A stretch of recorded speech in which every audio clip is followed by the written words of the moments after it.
सभी साथियों को नमस्कार। आप सभी का स्वागत है आपके अपने चैनल साइंस फाइटर क्लासेज में। हम पढ़ रहे थे राजस्थान के लोक संत और आज की इस क्लास के माध्यम से हम लोक संत जसनाथ जी को विस्तार से पढ़ने वाले हैं। तो चलिए शुरू करते हैं। जसनाथ जी की बात करें तो इनका जन्म 1482 ईस्वी में कतरियासर बीकानेर में हुआ। संत जसनाथ जी का जन्म कब हुआ? 1482 ईस्वी में। और कहाँ पे हुआ? कतरियासर। और ये कतरियासर कहाँ पे पड़ता है? बीकानेर में। संत जसनाथ जी का जन्म 1482 में कतरियासर बीकानेर में हुआ।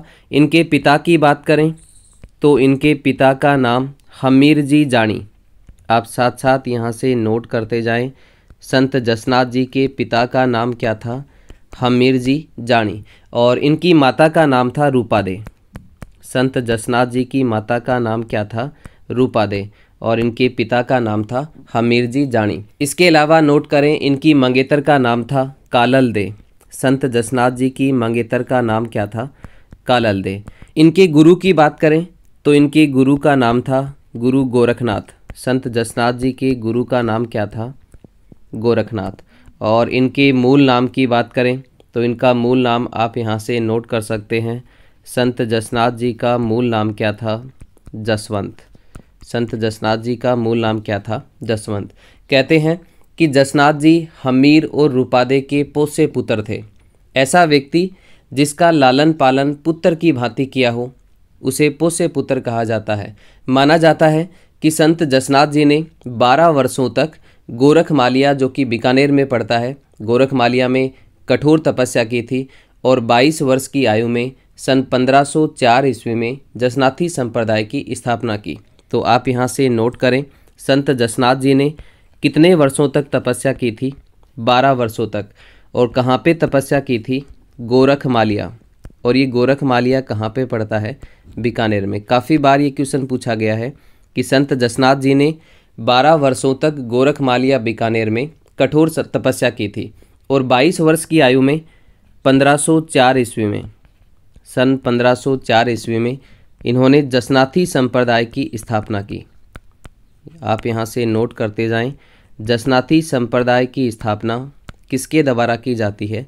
संत जसनाथ जी के द्वारा। और कब की जाती है? 1504 ईस्वी में।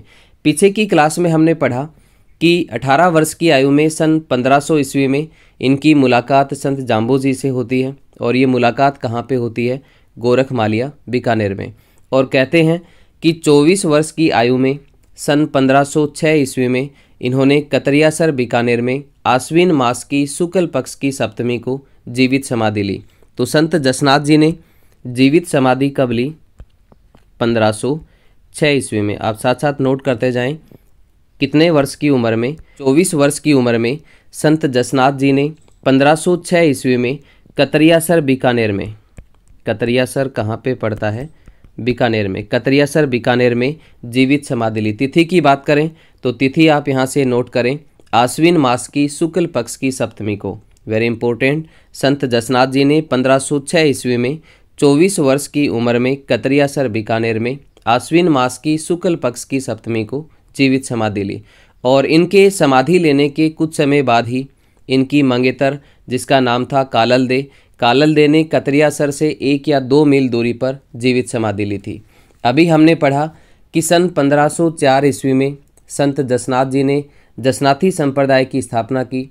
और याद रखें, जसनाथी संप्रदाय के अनुयायी कुल 36 नियमों की पालना करते हैं। जसनाथी संप्रदाय के जो अनुयायी हैं वो कितने नियमों की पालना करते हैं? 36 नियमों की पालना करते हैं। तो याद रखें, जसनाथी संप्रदाय के अनुयायी कितने नियमों की पालना करते हैं? 36 नियमों की पालना करते हैं। और गले में काली ऊन का धागा पहनते हैं।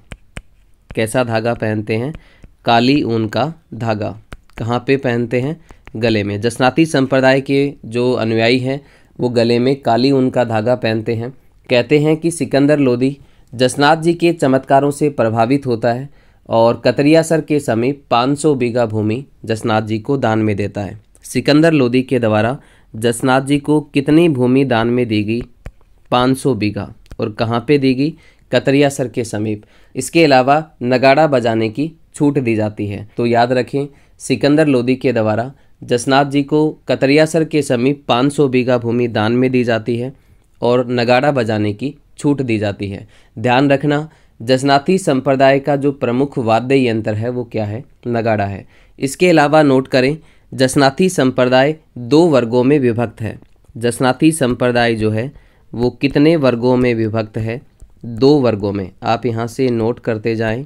जसनाथी संप्रदाय कितने वर्गों में विभक्त है? 2 वर्गों में विभक्त है। एक है आपका विरक्त, एक है विरक्त और एक है जसनाथी जाट। कितने वर्गों में विभक्त है? 2 वर्गों में। एक आपका विरक्त और दूसरा है जसनाथी जाट।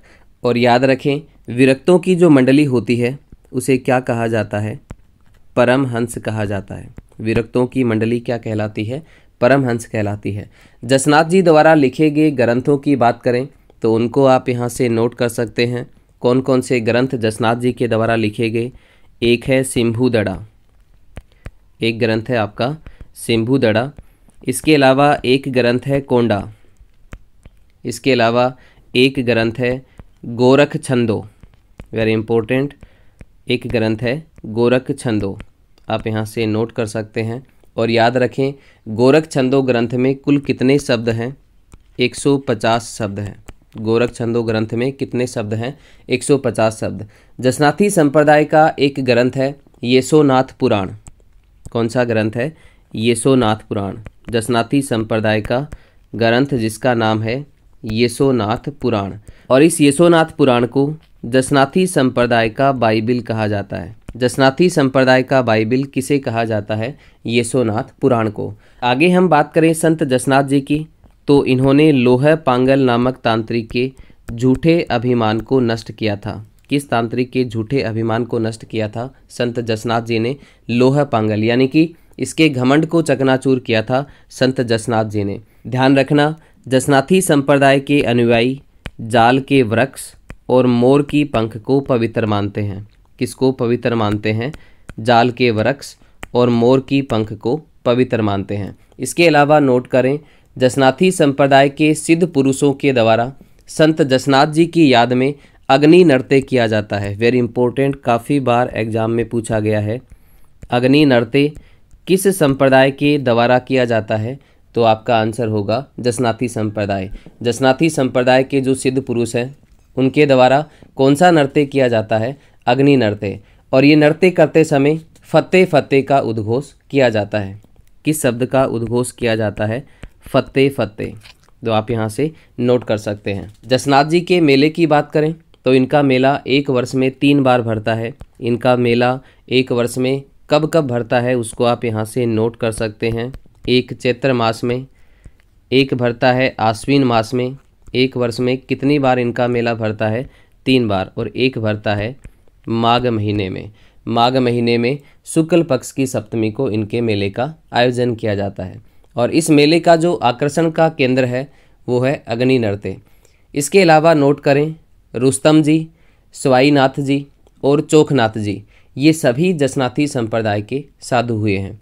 जसनाथी संप्रदाय की प्रमुख पीठ की बात करें तो जसनाथी संप्रदाय की प्रमुख पीठ कतरियासर बीकानेर में स्थित है। वेरी इंपॉर्टेंट, आप यहाँ से नोट कर सकते हैं। जसनाथी संप्रदाय की जो प्रमुख पीठ है वो कहाँ पे स्थित है? कतरियासर। और ये कतरियासर कहाँ पे पड़ता है? बीकानेर में। आप यहाँ से नोट कर सकते हैं। इसके अलावा कुछ उपपीठों की बात करें तो उनको भी आप यहाँ से नोट कर सकते हैं। एक है मालासर, और ये मालासर कहाँ पे पड़ता है? बीकानेर में। इनकी जो उपपीठ हैं वो कहाँ पे हैं? आप यहाँ से नोट करते जाएं। एक है मालासर में, और मालासर कहाँ पे पड़ता है? बीकानेर में। इसके अलावा एक है पुनरासर, और पुनरासर भी कहाँ पे पड़ता है? बीकानेर में। इसके अलावा नोट करें लिखमादेसर। इसके अलावा नोट करें लिखमादेसर, और ये लिखमादेसर भी कहाँ पे पड़ता है? बीकानेर में। एक है बम्बुल, इनकी जो उपपीठें हैं उनमें से एक है बम्बुल, और एक है पांचला, और ये पांचला कहाँ पे पड़ता है? नागौर में।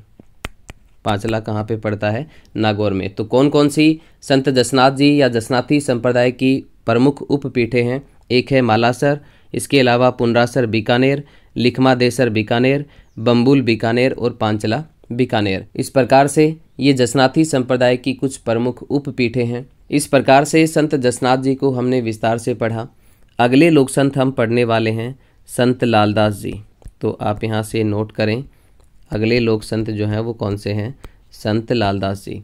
संत लालदास जी की बात करें तो इनका जन्म 1540 ईस्वी में होता है। संत लालदास जी का जन्म कब होता है? 1540 ईस्वी में। और कहाँ पे होता है? धौली दूब। और ये धौली दूब कहाँ पे पड़ता है? अलवर में। ये स्वयं मेव थे और जाति से लकड़हारे थे और इनके अनुयायी जो हैं वो भी मेव जाति के ही होते हैं। संत लालदास जी के पिता की बात करें तो इनके पिता का नाम था श्री चांदमल।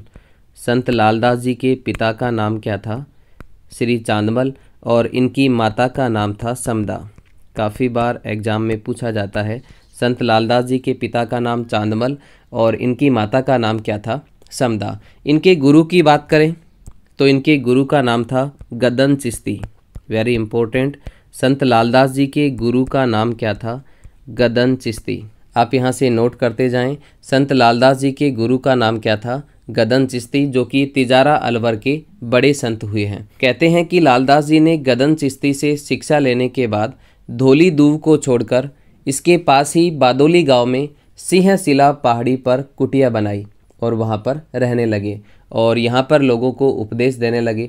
संत लालदास जी मध्यकालीन मेवात के प्रमुख संत हुए हैं। Very important. मध्यकालीन मेवात के प्रमुख संत कौन हैं? संत लालदास जी। जबकि आधुनिक कालीन मेवात के जो प्रमुख संत हैं वो कौन है? चरणदास जी। इसके अलावा नोट करें, संत लालदास जी ने औरंगजेब के बादशाह बनने की भविष्यवाणी की थी। किसके बादशाह बनने की भविष्यवाणी की गई? संत लालदास जी के द्वारा। तो आपका आंसर होगा औरंगजेब। और सबसे महत्वपूर्ण बात, संत लालदास जी के जो उपदेश हैं वो लालदासरी चेतावनी में संकलित हैं। तो आप यहाँ से नोट करें, संत लालदास जी के जो उपदेश हैं वो किस ग्रंथ में संकलित हैं? लालदासरी चेतावनी। इनका प्रमुख ग्रंथ जो है वो कौन सा है?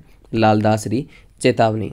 संत लालदास जी ने अपने ग्रंथ लालदासरी चेतावनी के अंदर हिंदू मुस्लिम दोनों ही धर्मों की समानता की बात कही है। इससे संबंधित एक बार एक क्वेश्चन पूछा गया था कि किस संत के उपदेशों को जन जन तक पहुंचाया जाए तो हिंदू मुस्लिम वैमनस्य खत्म हो जाए? तो वो संत हैं संत लालदास जी। लालदासी संप्रदाय में दीक्षित होने के लिए व्यक्ति को निरंकारी होना चाहिए। कैसा होना चाहिए? निरंकारी। निरंकारी का मतलब होता है नाम मात्र का भी उसको घमंड नहीं होना चाहिए। इसके अलावा सम्मान की चाह उसमें नहीं होनी चाहिए और मोह माया की चाह भी उसमें नहीं होनी चाहिए। इसी कारण आज भी लालदासी संप्रदाय के लोग अपनी संपत्ति दान में दे देते हैं। किसी भी व्यक्ति को यदि लालदासी संप्रदाय में दीक्षित होना है तो उसे उसके गांव में सबसे पहले उसके सर के बाल काटकर, उसका मुंह काला करके, गधे पर उल्टा बिठा करके पूरे गांव में घुमाया जाता है और उसके बाद मीठी शरबत पिला करके उसको उस धर्म में दीक्षित किया जाता है। इसके अलावा वेरी इंपॉर्टेंट, लालदासी संप्रदाय के साधु कभी भी भिक्षा नहीं मांगते। वेरी इंपॉर्टेंट, आप यहाँ से नोट करें।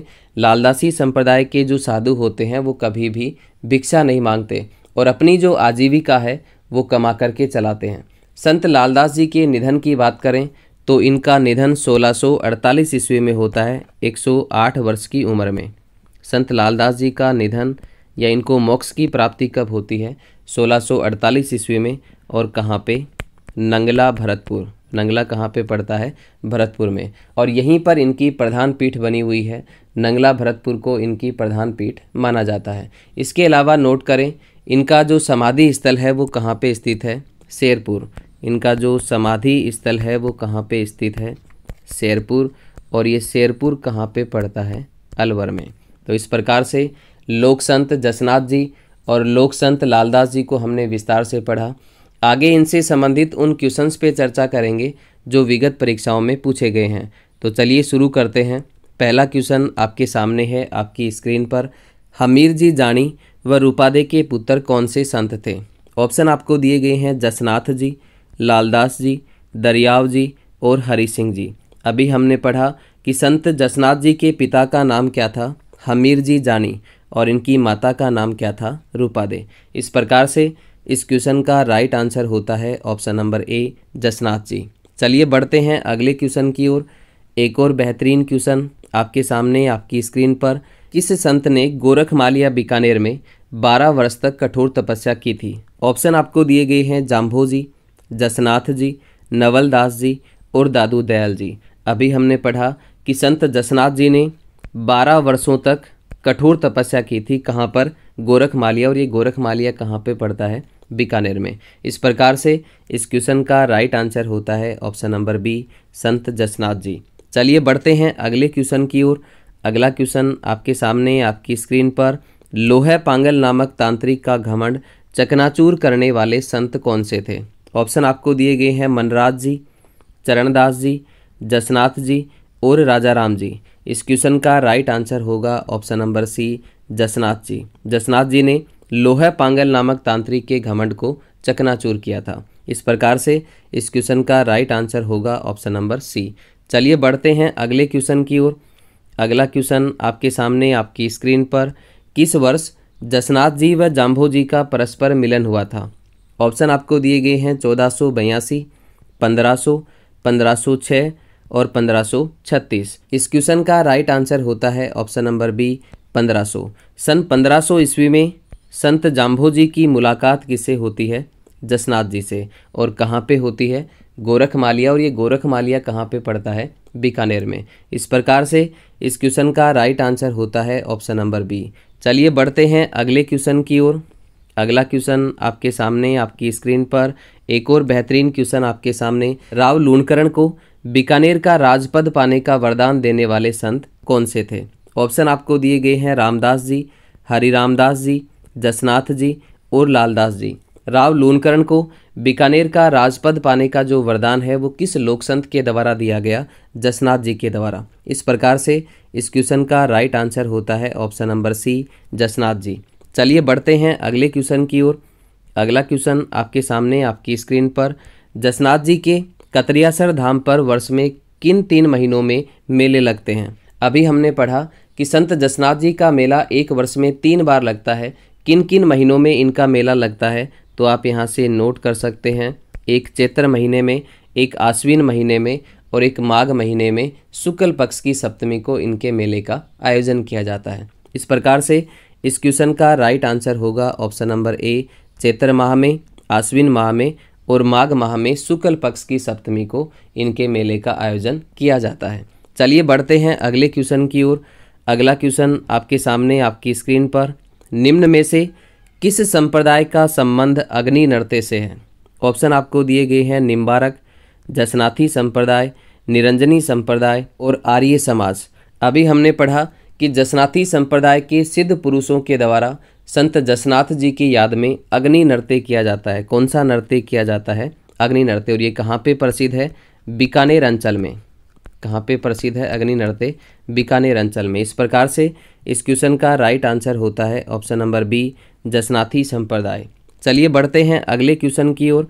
अगला क्वेश्चन आपके सामने आपकी स्क्रीन पर। निम्न में से कौन सा जसनाथी संप्रदाय की प्रमुख पीठ है? ऑप्शन आपको दिए गए हैं धौलीदू, कतरियासर, गोठ मांगलोद और मुकाम। जसनाथी संप्रदाय की जो प्रधान पीठ है वो कहाँ पे स्थित है? कतरियासर। और ये कतरियासर कहाँ पे पड़ता है? बीकानेर में। तो याद रखें जसनाथी संप्रदाय की प्रधान पीठ कहाँ पे स्थित है? कतरियासर, बीकानेर में। चलिए बढ़ते हैं अगले क्वेश्चन की ओर। अगला क्वेश्चन आपके सामने आपकी स्क्रीन पर। किस संप्रदाय में जाल के वृक्ष और मोर की पंख को पवित्र माना जाता है? ऑप्शन आपको दिए गए हैं जसनाथी संप्रदाय, निरंजनी संप्रदाय, विष्णोई संप्रदाय और चरणदासी संप्रदाय। जाल के वृक्ष और मोर की पंख को पवित्र मानने वाला जो संत संप्रदाय है वो कौन सा है? जसनाथी संप्रदाय। इस प्रकार से इस क्वेश्चन का राइट आंसर होगा ऑप्शन नंबर ए जसनाथी संप्रदाय। चलिए बढ़ते हैं अगले क्वेश्चन की ओर। अगला क्वेश्चन आपके सामने आपकी स्क्रीन पर। एक और बेहतरीन क्वेश्चन आपके सामने। लालनाथ जी, चोखनाथ जी और सवाई दास जी संत किस संप्रदाय से संबंधित हैं? ऑप्शन आपको दिए गए हैं जसनाथी संप्रदाय, निरंजनी संप्रदाय, विष्णोई संप्रदाय और रामसनेही संप्रदाय। लालनाथ जी, चोखनाथ जी और सवाई दास जी ये सभी संत जो हैं वो किस संप्रदाय से संबंधित हैं? जसनाथी संप्रदाय के संत हैं। इस प्रकार से इस क्वेश्चन का राइट आंसर होता है ऑप्शन नंबर ए। चलिए बढ़ते हैं अगले क्वेश्चन की ओर। अगला क्वेश्चन आपके सामने आपकी स्क्रीन पर, लालदास जी के बारे में असत्य कथन बताइए। ऑप्शन आपको दिए गए हैं। ये लालदासी संप्रदाय के प्रवर्तक थे, ये बात यहाँ पे बिल्कुल सत्य है। संत लालदास जी ने कौन सा संप्रदाय चलाया था? लालदासी संप्रदाय। दूसरा आपको दिया है, इनका जन्म अलवर के धौली दूब गांव में हुआ, ये बात भी यहाँ पे बिल्कुल सत्य है। अगला आपको दिया है, इनके पिता का नाम चांदबल और इनकी माता का नाम समदा था, तो ये बात भी यहाँ पे बिल्कुल सत्य है। अगला ऑप्शन आपको दिया है, इन्होंने बालीनाथ जी से दीक्षा ली थी, तो ये बात यहाँ पे बिल्कुल गलत है, क्योंकि इनके गुरु की हम बात करें तो इनके गुरु का नाम क्या था? गदन चिश्ती। संत लालदास जी ने किससे शिक्षा प्राप्त की थी? गदन चिश्ती से शिक्षा प्राप्त की थी। इस प्रकार से इस क्वेश्चन का राइट आंसर होता है ऑप्शन नंबर डी। चलिए बढ़ते हैं अगले क्वेश्चन की ओर। अगला क्वेश्चन आपके सामने आपकी स्क्रीन पर, लालदास जी के बारे में असत्य कथन बताइए। ऑप्शन आपको दिए गए हैं। लालदास जी ने तिजारा के फ़कीर गदन चिश्ती से दीक्षा ली थी, ये बात यहाँ पे बिल्कुल सत्य है। अगला ऑप्शन आपको दिया है, मेव जाति के मुसलमान इन्हें पीर मानते हैं, तो ये बात भी यहाँ पे बिल्कुल सत्य है।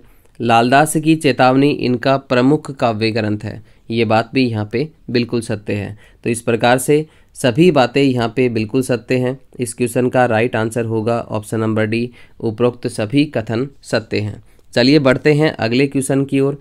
अगला क्वेश्चन आपके सामने आपकी स्क्रीन पर, नगला में 1648 ईस्वी में 108 वर्ष की उम्र में किस संत का निधन हुआ था? अभी हमने पढ़ा।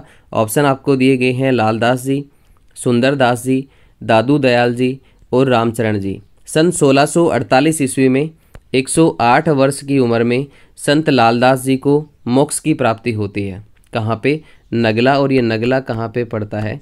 जहाजपुर तहसील भरतपुर के अंदर। इस प्रकार से इस क्वेश्चन का राइट आंसर होता है ऑप्शन नंबर ए, लालदास जी। चलिए बढ़ते हैं अगले क्वेश्चन की ओर। अगला क्वेश्चन आपके सामने आपकी स्क्रीन पर, लालदास जी के बारे में असत्य कथन बताइए। ऑप्शन आपको दिए गए हैं। इनका जन्म धौली दूब अलवर में हुआ, ये बात यहाँ पे बिल्कुल सत्य है। इनकी जो मृत्यु है वो कहाँ पे होती है? नगला भरतपुर में, ये बात भी यहाँ पे बिल्कुल सत्य है। इनका जो समाधि स्थल है वो कहाँ पे है? शेरपुर अलवर में, तो ये बात भी यहाँ पे बिल्कुल सत्य है। इस प्रकार से इस क्वेश्चन का राइट आंसर होता है ऑप्शन नंबर डी, उपरोक्त सभी कथन जो हैं वो सत्य हैं। तो आज के लिए दोस्तों इतना ही। कल मिलते हैं कुछ और नए क्वेश्चंस के साथ। तब तक के लिए आप सभी साथियों का बहुत बहुत धन्यवाद। जय हिंद, जय भारत।